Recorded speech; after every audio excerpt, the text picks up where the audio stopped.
Good afternoon, Chair Case and members of the board. My name is Robin Chun. I'm the Deputy Attorney General representing DLNR in this matter. Just briefly, to touch on a couple of points that were raised with Mr. Kugel. The other properties that he referred to that are located on the shoreline but further down are discussed at page 24 of the revised findings and conclusions. And the hearings officer ultimately concludes that those properties are in fact different from the Dailey's properties, that easements were granted and to those property owners, and that it is not the same situation as presented by this case. The beginning point for the Dailey's exceptions, which are before the board, is the order that the circuit court entered. And the order is both broad and narrow. It's broad in its scope, but narrow with respect to the specific question the court wants answers to. The order by its terms directs the hearing officer, based on the existing record with no additional evidence, to amend the findings, the conclusions, and his decision in order. It does not simply ask that he supplement what he has already found or to include a paragraph or two, as the Dailey suggests he should have done. As to the court's specific questions, that is, whether DLNR can meet its burden of proof by a preponderance that the original structure was non-conforming, and whether there was any evidence to controvert the testimony that the revetment that was built was a non-conforming structure built within the shoreline setback area, the hearings officer, in his amended findings and conclusions, concludes that DLNR can and did meet its burden of proof that the Dailey's rock pile revetment is an unauthorized and unpermitted structure that constitutes an ongoing violation of the Conservation District laws. In addition, the hearings officer concluded that OCCL met its burden of proof that the rock pile revetment was not a non-conforming use based on the evidence presented because, one, the rock pile revetment was not in lawful use prior to October 1st, 1964, or prior to its inclusion in the Conservation District, and two, it is undisputed that the Daileys did not obtain a building permit, board approval, or a shoreline setback variance for the rock pile revetment, and there is no credible evidence that the rock pile revetment was constructed prior to June 22nd, 1970. With respect to the court's question about evidence to controvert the Dailey's testimony concerning when the rock pile revetment was built, the hearings officer found that the Dailey's testimony was in fact controverted by their own contradictory statements. When they submitted their CDUA, they stated that the wall or seawall was built about the time that their house was built in 1965. But historic photographs of that area show in 1967 that there were no rocks there. And he also found that their own statements, these are written direct testimony statements, do not actually say that the wall was built prior to June 22nd, 1970. They say instead that they were built sometime in 1970. Mike Dailey in his testimony testified that he was away at school, but when he came back that summer, the wall was there. But he didn't know exactly when it was built. Similarly, his mother said in her written direct testimony, the wall was built in 1970, but she didn't know specifically when it was built. Their supposedly corroborating evidence or testimony by witnesses similarly was not specific as to when in 1970 the rocks appeared on their property, and that would include their neighbor, Mr. Rohrbach, and Mr. Cady. And that, furthermore, the hearings officer found that it was not until the actual hearing, the contested case hearing, that the Daileys took the position that the rocks were there prior to June 22nd, 1970.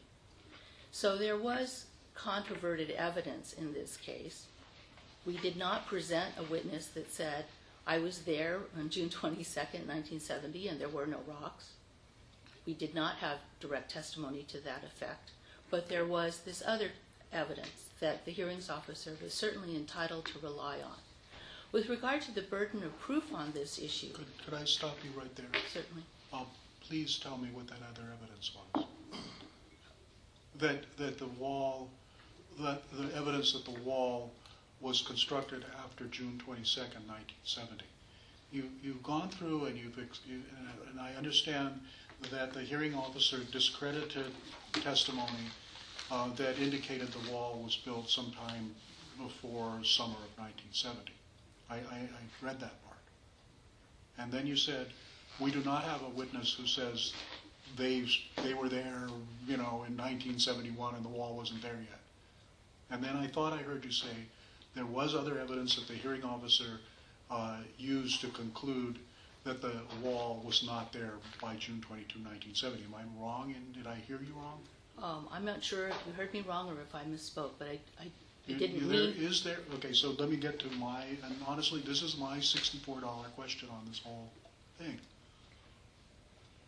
What evidence is there that the wall was not there by June 22, 1970?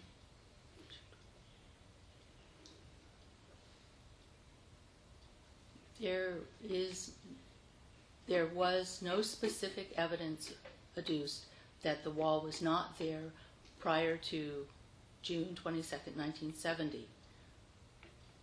And is the only reason to, and so if I'm reading the hearing officer's report, the summary of the evidence correctly, the hearing officer presents reasons for disbelieving, either not necessarily saying that they're lying, but that the witnesses that indicate the seawall had been built before June 1970 were either not terribly specific about the dates, or there is some testimony where they may have indicated an earlier date. All right? The Daileys originally said that the seawall had been built in 1967, which is not. If the Daileys had originally said that the seawall was built in 1972 and then came back with a 1970 date, that would be evidence that the seawall had been built in 1972. All right? Now, them saying that it had been built in, say, 1967 and then it's being disproven and then they come back and say 1970, that's perhaps reason for disbelieving their testimony that the seawall was built in 1970. But it still does not, if the department has the burden of proving that the seawall is built before June 22, 1970, there has to be, I think, some positive evidence that it was built before June 22, 1970. That's what I'm asking. Is there anything that constitutes such positive evidence? I understand your question, and I think it goes back to what you initially brought up, which is the burden of proof issue. And it is our position that it was not the department's burden of proof as to when the wall was constructed or first appeared. That, as Mr. Kugel discussed, under the laws pertaining to conservation district use permits, that it is the burden of proof falls to the applicant to show the legality of the structure. And unless and until that issue can be determined, the permit cannot be issued. So with regard to that issue, it was the Dailey's burden of proof, not the department's. As to other issues in this case, it was is the department's burden to go forward. And so, for example, in the enforcement action, in proving that there was a violation to go forward, which is the subsequent construction, they call it a repair and reconstruction, we call it the construction of a new wall in 1970 or 69 and 70, that was our burden of proof. And we did show by preponderance of the evidence that they had in fact gone forward with construction at that time without a permit. All right, that one, all right? Okay. There was a subsequent work that was done. Right. He's admitted it. Right. And we have photographs that are part of the record. Sure, in 2006, all right, so, okay. But on the question,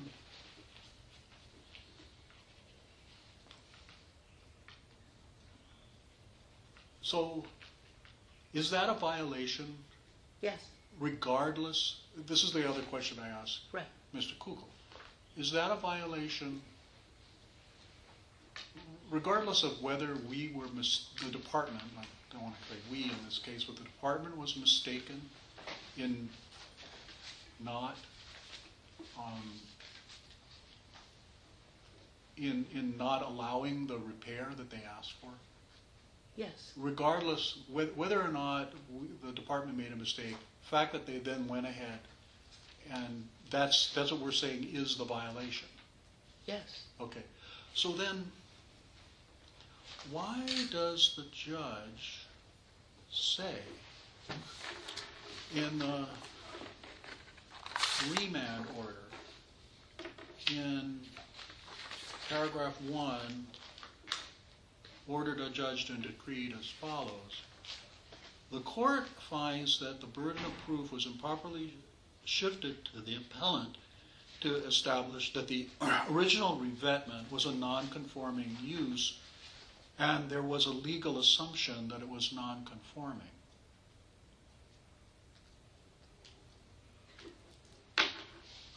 Okay. This order that the judge entered is Mr. Kugel's form of order. We submitted a different form of order that didn't include that language. And quite frankly, I think that that's a mistake on the judge's part. That she did not understand that there really were different burdens of proof that applied to different parties at different times during this proceeding.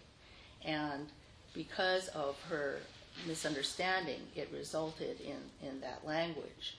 So as I said, we did have the burden of proof as to certain issues. They had the burden of proof with regard to other issues. And I'm not sure that the judge was clear about that. But this is the order that was entered. This is what we're living with. This is what she decided. But I do think that that's the honest answer. Well, I'm glad you gave me the honest answer, but my honest answer is that I'm sitting here, like, in my world of, like, who gets to say what in something like this. Here's the board. This has to be for the record, but like I'm sort of like at eye level. I'm making my hand like the board is here, and I'm putting another hand up above my head, and that's where the judge is.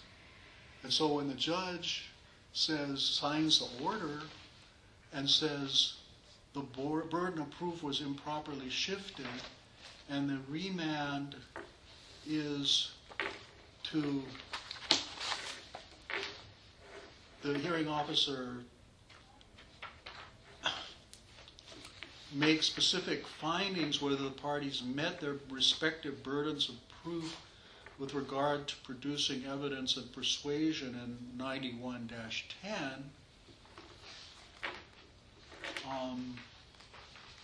that's like what you do. That is our charge. And I can't make any decision based upon the thought that the judge may have not really understood things. Even if I were to have basically agree, not that I do necessarily do, but we have to, the judge said that the burden of proof was improperly shifted, and who has the burden of proof? I understand, and I can't take issue with what the judge entered in terms of this order either, except to appeal at some later date. But I do think it's incorrect. With regard to the amended findings, I think that the hearings officer does address this in a manner of speaking. And this is on page 31, paragraph 6. where he says if the burden is with OCCL and DLNR to prove that the Dailey's rock pile was not a non-conforming structure and OCCL failed to meet its burden of proof, the non-conforming structures in the conservation district are still subject to conditions to ensure that they are consistent and so forth, which is your other question, which is even assuming we had a burden of proof and we didn't meet it, wasn't there subsequent, they call repair, we call construction of the wall, a violation? And the answer is yes. And he finds that too. He says, they went ahead without a permit in 1969 and 1970 and they reconstructed their wall, or built a new wall, a hybrid wall. And that is an ongoing and continuing violation. So I'm not by any means trying to dismiss your question.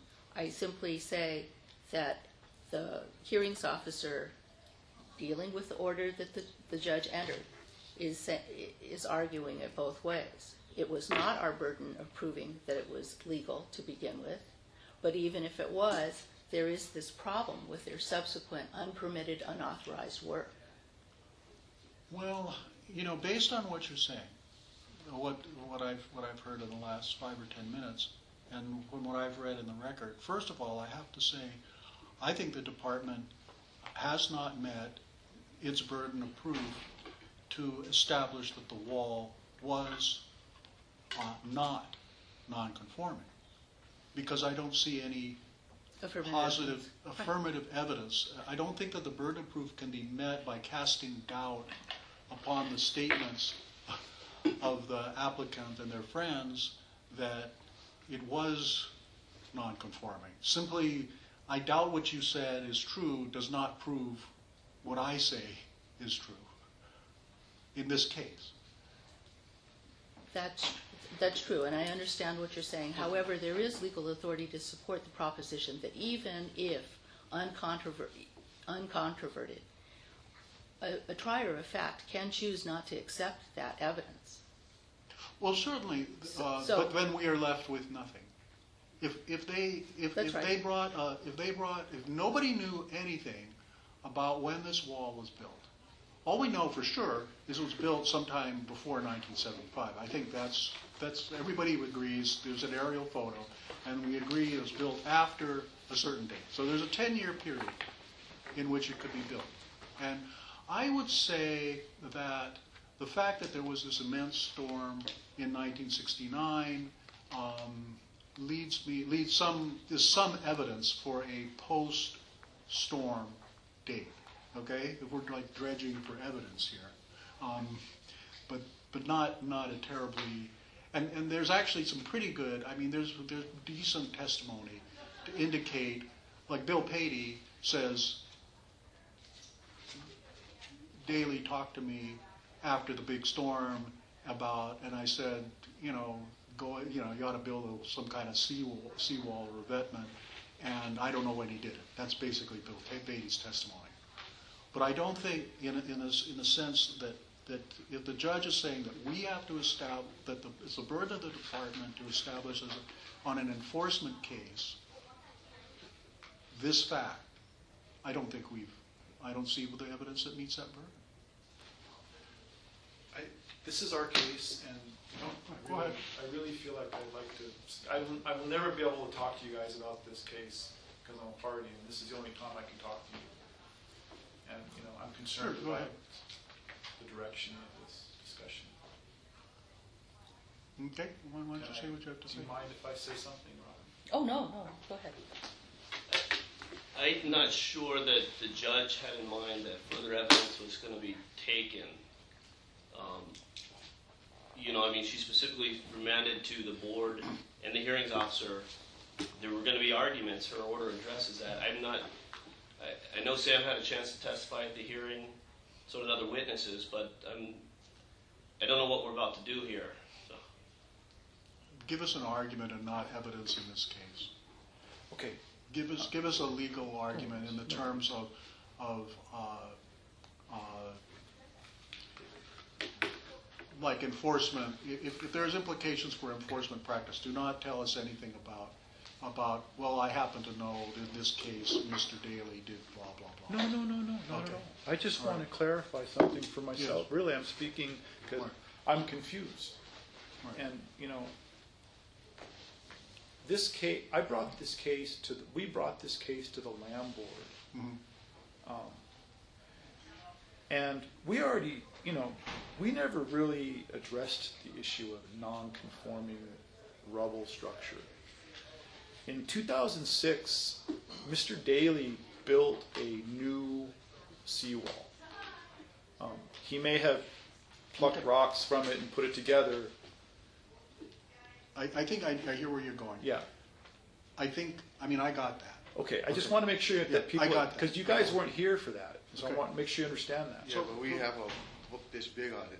Yeah, well, okay, you know what, I appreciate I think what you're gonna say is, we cited this guy for building this thing in 2006. Yeah. And what I'm reading from the judge has, for some reason, I'm not gonna, the judge thinks it's important, this question of of the burden of proof as to June 22, 1970. That's paragraph fine. 1 of the judge's decision. And I'm just trying to, I'm trying to thread this out and figure out I haven't figured out where I'm going with this thing on. I think I know where I'm going on paragraph 1 of the judge's decision. Where we go with this thing in the end is really another question. And I think I've fairly apprised Mr. Kugel of that. So the question, when you see, and this is my question of, somebody is rebuilding something that they didn't get a permit for, and maybe if the department may have made a mistake in not, they asked for a permit, the department said, nope, you can't get a permit, and stop, don't have to say anything, and then they go build it without a permit, and then they come in and maybe they prove that the department should have given them a permit. It may still, I have to look at the sections, it may still be a violation to do it at that point, Yeah. But I'm just dealing with this one paragraph here right now, which is the remand. This is what the judge said the hearing officer is supposed to do, and as far as that question is, I'm just not hearing anything that proves that if the department has the burden of proving that it's not non-conforming, I don't see where the evidence is. And if you have no evidence to carry your burden of proof, Okay. you do not win that point. It Okay. may still be a violation for what happened in 2006, but Understand. from this point here, I just don't see it. I totally understand, and Okay. I'm with you on that, Chris. I just wanted, since you all have never heard this case, I just wanted you to express myself that what I thought the case was about. Okay. Thank you. Go ahead.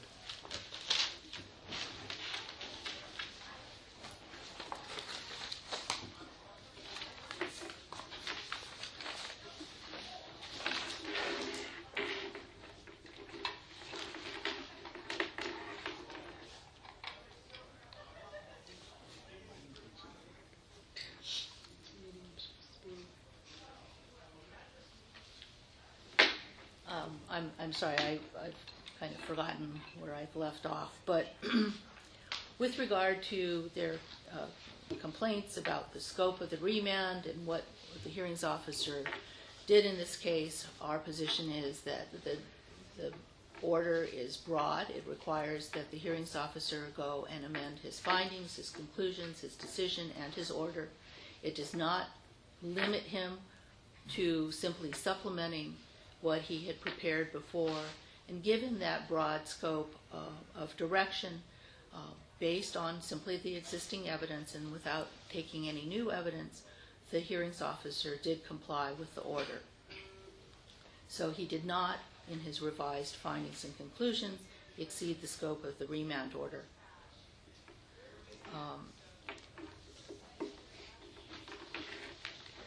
They complain at length about evidentiary objections to the evidence that was before the hearings officer, that is part of the record.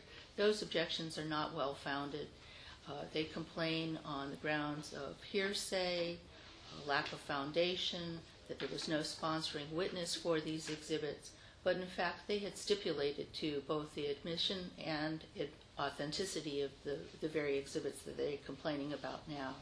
Having stipulated or agreed to the admission of those evidence, they've waived their right to complain that those exhibits contain hearsay or that there was no sponsoring witness for them, and their objections are not well taken. In addition, strict rules of evidence do not apply to contested case hearings, so they're really their objections are now without basis.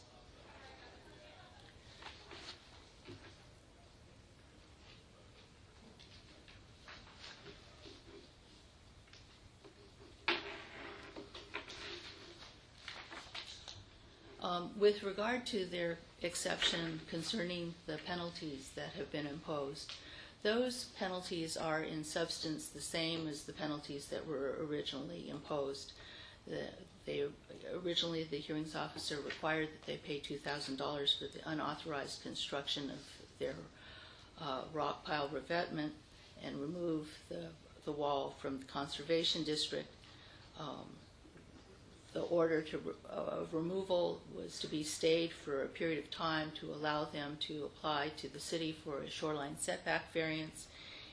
That period of stay was 1 year to apply for the shoreline setback variance, and 2 years after their application was granted to construct their permitted seawall. None of that has changed in this revised or amended findings and conclusions. The additional requirements that the hearings officer imposed really go to the enforcement of his original ruling. So he set deadlines, and he said if in his revised findings and conclusions, if you don't comply with certain deadlines, then for every day thereafter there will be a fine or a penalty. And in addition to that, you need to remove the rocks that were left that you didn't use to continue your wall and attach it to the beach colony's seawall. These additional requirements really go to the enforcement of his original decision regarding penalties. And quite frankly, if it were determined that enforcement became an issue, we may well have had to ask for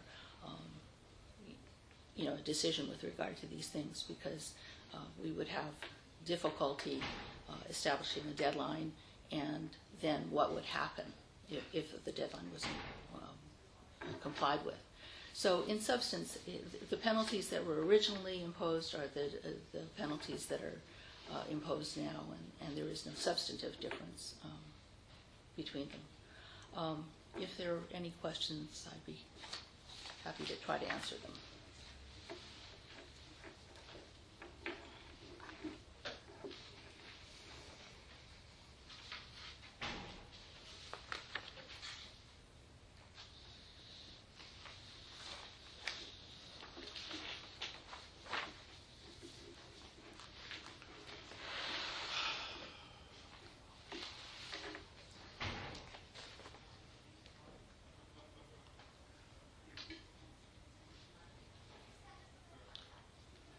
Yeah. Okay. Hearing officers' conclusions of law. A1.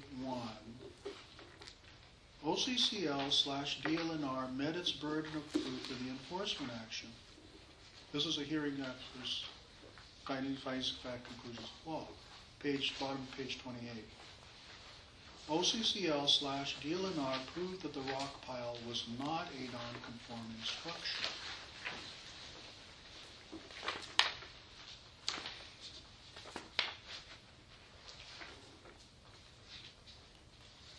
And then he goes on to say, he recites what the paragraph 1 says, what the circuit court said to do.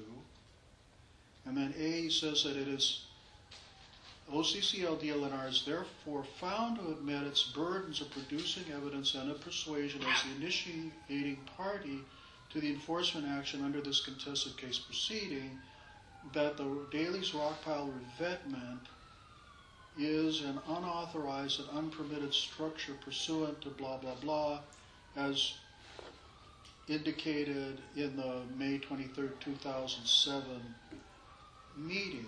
And my difficulty with that is that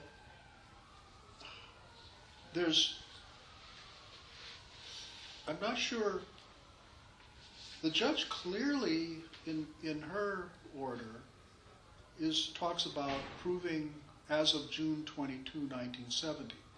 And the hearing officer here, it's not clear to me whether the hearing officer is saying that the DLNR has proven the June 22, 1970 date, or that it's proving that the 2006 actions are a violation.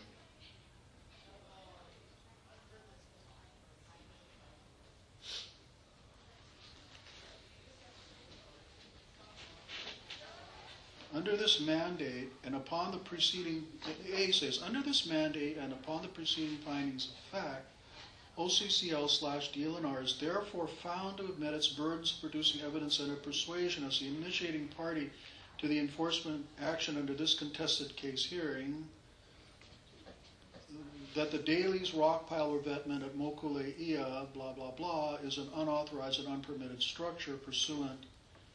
And you know, that may be true, that it's unauthorized as of what they did in 2006, but I don't see this. I wish he had found whether or not, the judge said to do this. Did the department meet its burden of proving, what the judge says is the department's burden of proving that the rock wall wasn't there on June 22, 1970? I understand, and the way I read that subparagraph A Yes. is to answer the question. As I explained before, there's more than one burden of proof in this case, Yes. and that is his finding and conclusion with regard to the department's burden of proof as the party initiating this enforcement action. Yes. And I've explained that I think we did have that burden of proof, and I think we did meet it by a preponderance of the evidence. With respect to June 22, 1970, what is the preponderance of the evidence? He goes on to explain that, this is in page 29, the paragraph 2, Okay. and he quotes here, with regard to their non-conforming use argument, the burden of proof to establish that the land use or structure is legally non-conforming shall be on the applicant. And then he goes on to explain why he believes the Daileys are the applicant and why it was their burden of proof, not OCCL's. But then, as he continues, and as you and I have discussed, he goes on to say, if the burden was with DLNR to prove that the Dailey's rockpile was not a non-conforming use, and OCCL failed to meet its burden because we didn't have the affirmative evidence that you and I have discussed, then nonetheless there was this violation because the structure's in the conservation district. This is paragraph 6 at page 31. Do you see that?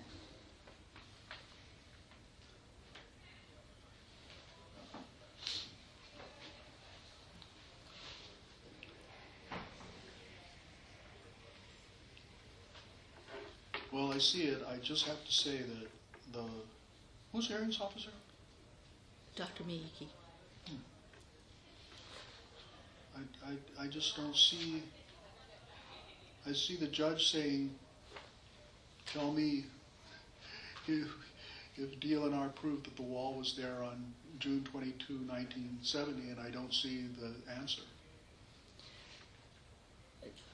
I understand. Okay. It is not, both in the order and in the amended findings and conclusions, as clear as it could be. But then he goes on to say, and this is page 31, paragraph 10, nevertheless, OCCL DLNR, as the party initiating the enforcement action, did establish at the time of the enforcement action by a preponderance of the evidence that the rock pile revetment was a non-conforming structure. Do you see that? And then he goes on with subparagraphs to explain why he feels that way. and explains that conclusion. I don't know if you want me to read that, but. No, I got it. Okay, I'm done.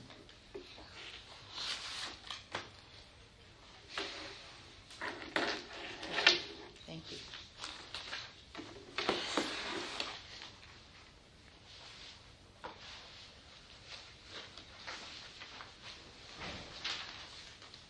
I realize the board gave us an hour, and we've exceeded that a little bit. It's my fault, not yours. Well, that's okay. I don't. I'm back up here. I think I don't have a lot to add to what hasn't been said, other than to reiterate that I think our problem with this remanded findings of fact, very similar to what Member Ewan pointed out, is that the hearings officer didn't do what we and I think what the judge expected him to do, and I do think he went beyond the call. Certainly had the judge remanded it to make clear that the penalties should be more or less or different, we could have addressed the penalties, but that wasn't part of it either. And so, I'm here to, I think in our papers we said the board should dismiss this because it's so screwed up in essence. I'm not sure you'll want to do that or you can do it. You will have to deal, you've got this thing dropped in your laps and you have to deal with it. And so, my suggestion is if you get back to, as Mr. Ewan pointed out, that, well, would it have been, regardless of what happened in the past, in 1970, would there be some other violation for something that occurred more recently? And I would submit to you that if that is in fact correct, that the penalty or the consequences of that far exceed what is appropriate. The hearings officer recommended the imposition of a fine, for a violation to penalize what was done, and that's one thing that's within the board's power. The board affirmed that the first time around. The hearings officer recommended and the board required the first time around that everything be removed, everything. And as I said, if this was a non-conforming structure that was there and that was repaired, rebuilt to a degree beyond what's permitted or without the appropriate approval, I think the board deals with that. But again, I think that removal of a 147 foot long revetment, much of which was not even touched, is disproportionate. And that was an argument that we made to the hearings officer. That's an argument we continue to make. I think I don't have, I'm here to answer any more questions you have, but in conclusion, I'm just troubled that the hearings officer did not do what he was asked to do, and so we're imploring you to correct that. Thanks.